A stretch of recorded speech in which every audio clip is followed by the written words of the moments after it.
Hi, I'm Rochelle with Originally Worn, and today I'm going to show you how to line drawers with paper. We're going to be working on this drawer here that is part of a dresser. You can see that I've painted it with Annie Sloan and gold leafed and distressed and waxed and done everything I'm going to do.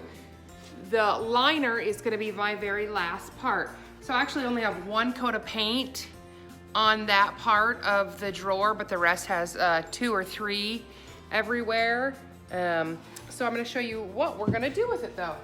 Here's another drawer in that dresser that's finished, and that is a roll of paper in there. It's kind of like scrapbook paper, and it's this really fun kind of pattern, and it's easy to put in, but paper tends to tear and rip when you put it in.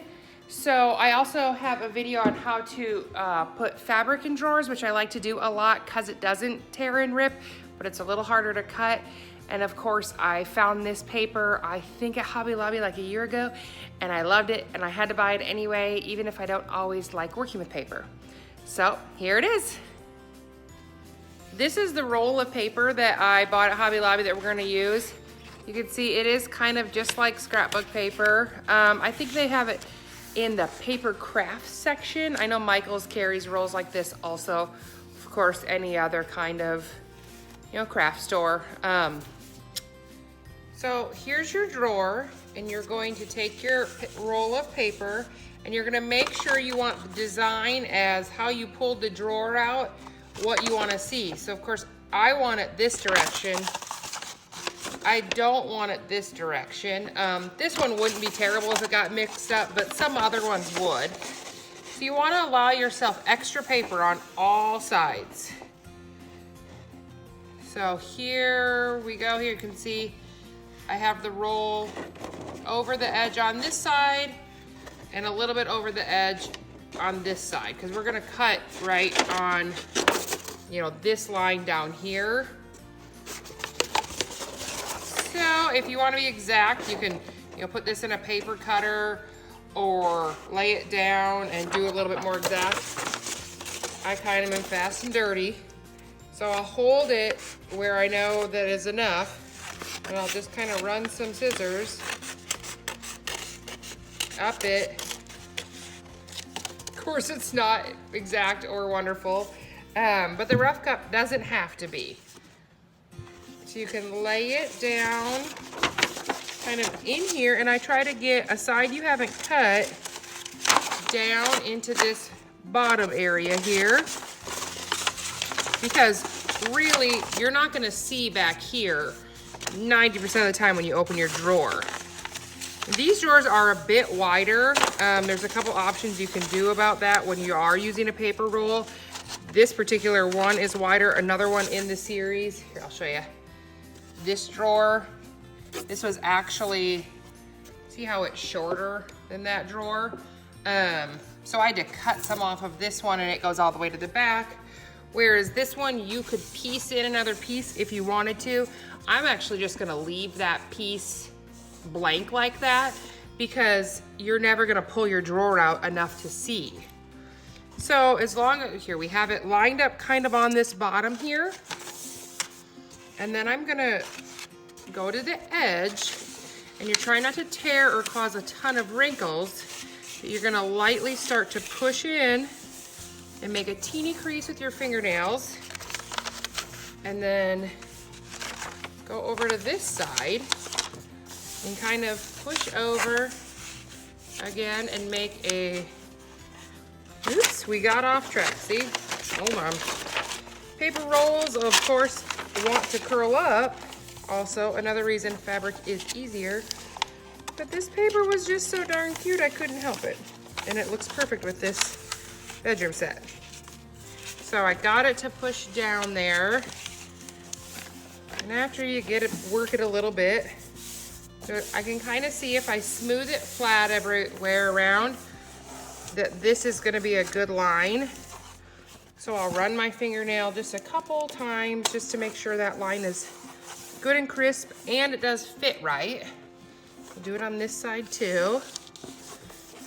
sometimes when you switch sides, you know, your lines change just a little bit. That's why your first lines shouldn't be so harsh, but now that we know that this fits like that. So if I tip it, you can see it, there's a little bit of this overhang right here on the edge. What we're gonna do is you're gonna need a metal edge ruler. Of course, this one has corkboard on the bottom, so it can really hold tight. I use this also in my decoupaging fabric video. I'll put the link on that above. Basically, you can use that decoupaging fabric, the same technique as you're doing like for drawers, just the same. And you need a pretty sharp X-Acto knife. Of course, it doesn't have to be quite as sharp because this is paper as when you're working with fabric. So you can do two things. I'll show you both ways. If your drawer can fit this ruler like this one, you can do this and you can stick your knife down in here and it'll make sure your hand doesn't like slip and slice your whole paper open. But like on this smaller drawer, my ruler doesn't fit in there. So you have to kind of freehand it with pushing at the same time, which is a little bit riskier, but I mean, it's just paper. You just cut some more. Always buy extra of everything. You never know. So I'll show you on this side how to do it with the ruler, and I'll freehand it on the other side. Whether you can fit your ruler in or not, say you can't fit it, I go along the edge and really just try to make this as hard of a line as I can with the edge of this metal ruler. So we look like we're lined up here on the bottom, and push that to make sure it's good. And then I'll stick my X-Acto knife kind of in the crevice there and push down hard as you cut. You don't want to make a ton of, runs at this. You want to pretty much do this once. So you have to put a decent amount of pressure on it. I'm gonna turn and go like that direction. Paper tends to tear a little bit, and that's really okay. The glue will kind of fix that. You see, I didn't get that one quite as much, so I could do two things. I could flip this and turn it, or I just go in there like that. And you see like that edge is a little bit rougher, but you won't be able to tell from the glue. It's just part of the world of paper. So we finished this side, and it's a nice, crisp, clean. You can see it'll fit right up against there. So we'll go and do this side now. And again, I'll stick this. Depends if you're right-handed or left-handed. I'm gonna start now on the top, going down where I started it from the bottom last time, only because of the position of my hand. So we'll get this guy right into that edge, and we'll slice them tight. I might have went up on the side there. Yeah, you got a little extra tore, but that's all right. We'll stick her down with some glue. And then we'll come back here and go into this edge. Really, you'll never notice these tiny little things when you get done. So here's that edge. You can see we tore it a teeny bit there. You can kind of either pick that piece out, especially when you're, I painted this white kind of to match the white background of this. Say this was purple, I might paint this purple. It just makes it a little bit easier to blend your mistakes away. So now we have a piece of paper that fits our drawers pretty good. There we go. Darn paper curls. So we have, we can check it.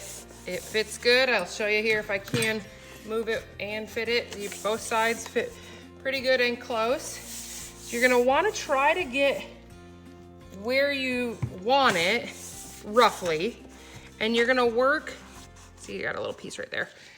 You're gonna work, I like to use matte Mod Podge and a cheap chip brush. Sometimes because people walk into the shop while I'm doing this, because it's kind of a easy project to do while the shop is open. I don't wrap these brushes up, and so I end up throwing away a ton of these brushes that have Mod Podge on them.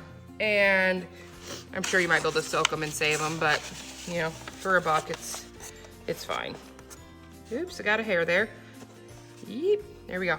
So I'm gonna kind of fold this back, get a bit of glue. With fabric, you can kind of put a ton of glue on this stuff. With paper, you gotta go really sparse, and less is more, because too much glue, cheap chip brush here, too much glue is gonna make your paper wet, and then that's gonna cause rips and tears and just a whole other slew of issues. So it's better to err on the side of caution.